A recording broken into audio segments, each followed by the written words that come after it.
Hey everyone, so we have another question by Harrison again today, and it's amazing. I love it when I get this question. So let's dive straight into it. Okay, so he's asking today about the impact of ACA ratio and binocular vision issues on myopia management. So he say, "Hi Shafiq, are you able to give us a quick rundown on how a high versus a low ACA ratio would influence your management of a myopic patient?"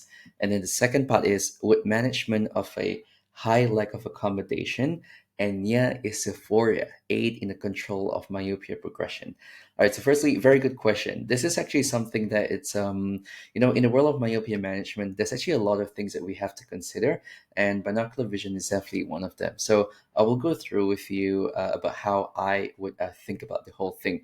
So diving straight into it. So firstly, you were asked about how high and low ACA ratio will influence my management of a myopic patient. Okay, so a few things that we want to have a look at over here when it comes to ACA ratio. So this is one of the studies. Okay, so let me just make myself a bit smaller here. Yeah, that has been done back in 2000. So yes, the study has been on for quite a while now. But the main thing that we're looking at here is just over here. Okay, so adjusted for age, the response of ACA ratio was highest in myopes, and then intermediate in emmetropes, and then lowest in hyperopes. Okay, but the value that I want you guys to have a look at is actually this particular one here.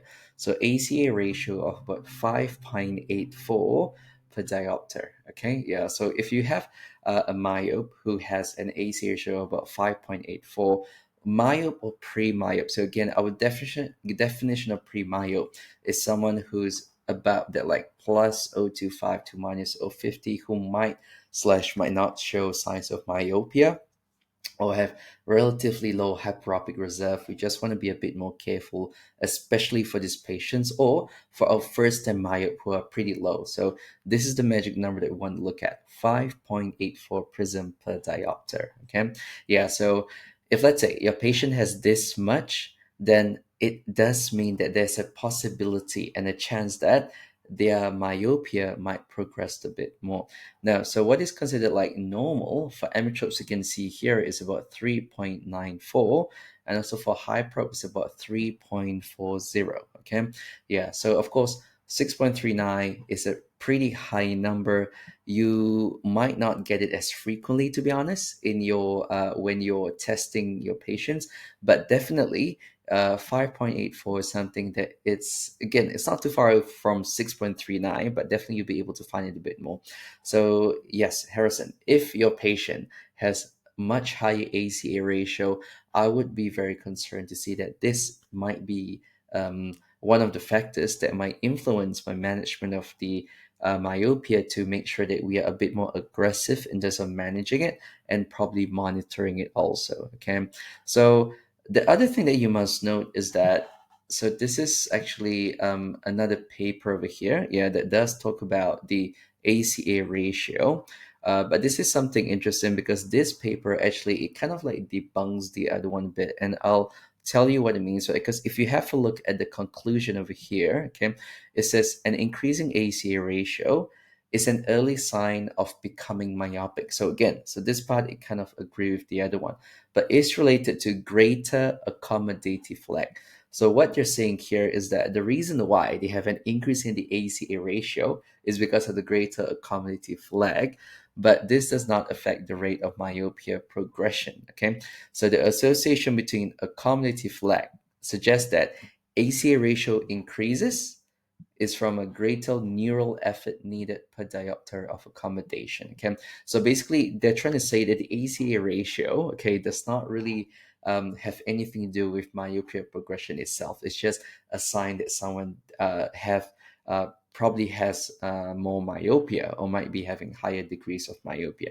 So just take note of that. Okay, so that's why one study say one thing, another study say another thing.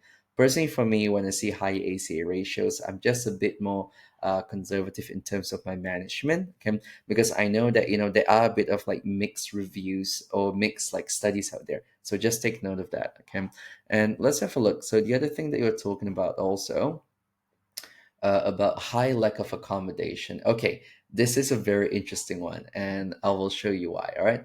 Yeah. So this particular paper over here, okay. So this gives an like an abstract. Thankfully, if you click on the link over here, okay, it does gives us an open access to the paper here, and it does show that for this particular study, at least, it shows that the importance of lack of accommodation, right? So there was a paper done in 1995, so this is quite some time ago, which found a very high correlation between lack of accommodation and myopia progression in young subjects. Okay, they also did found that this is to be true, but their kind of like correlation coefficient over here, we can see the R square value. It's a bit lower, although it's still significant in a way. And of course, there has to be always studies that shows that now it doesn't really make much of a difference. Okay, so I would be cautious about lack of accommodation. Also, personally, for me, I still do measure it because it gives me some sort of a good idea to see if my patients might still be progressing a bit more. All right.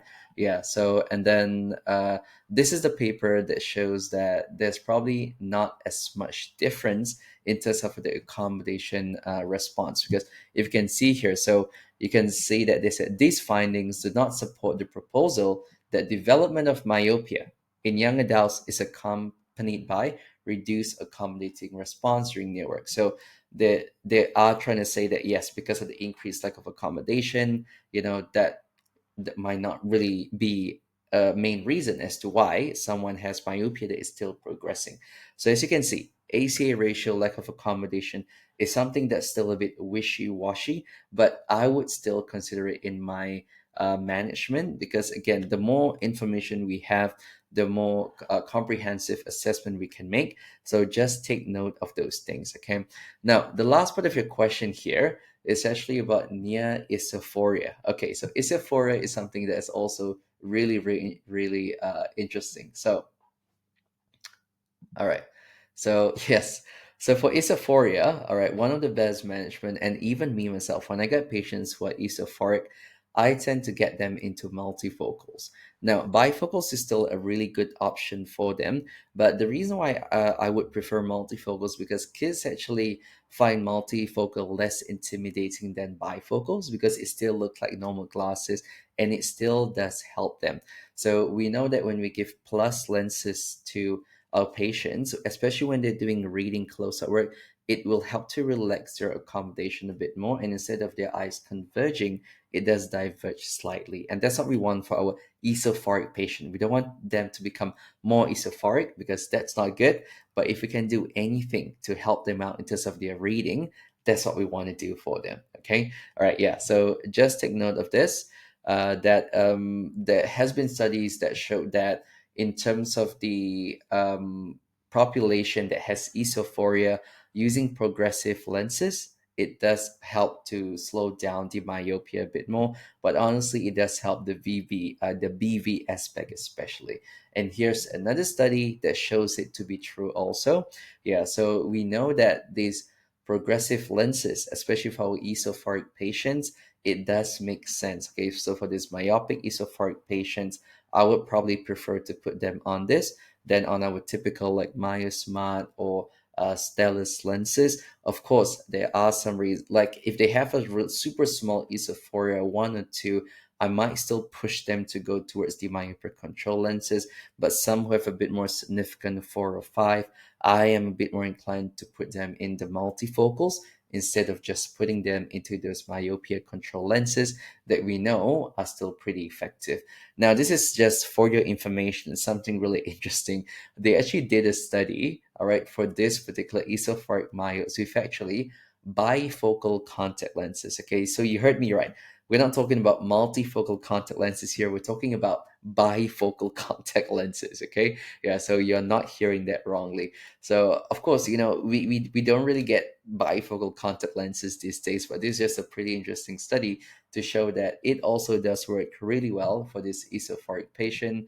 And this is another study which also shows the same thing. Okay, yeah. So again, it's really cool. It's really cool to know that there's definitely options for all our patients over here. Yeah. So again, this is actually a really great question from Harrison today. Yeah, so that's my response to you. So how I would just kind of like summarize everything is firstly, yes, higher ACA ratio, it definitely does affect my management of myopia.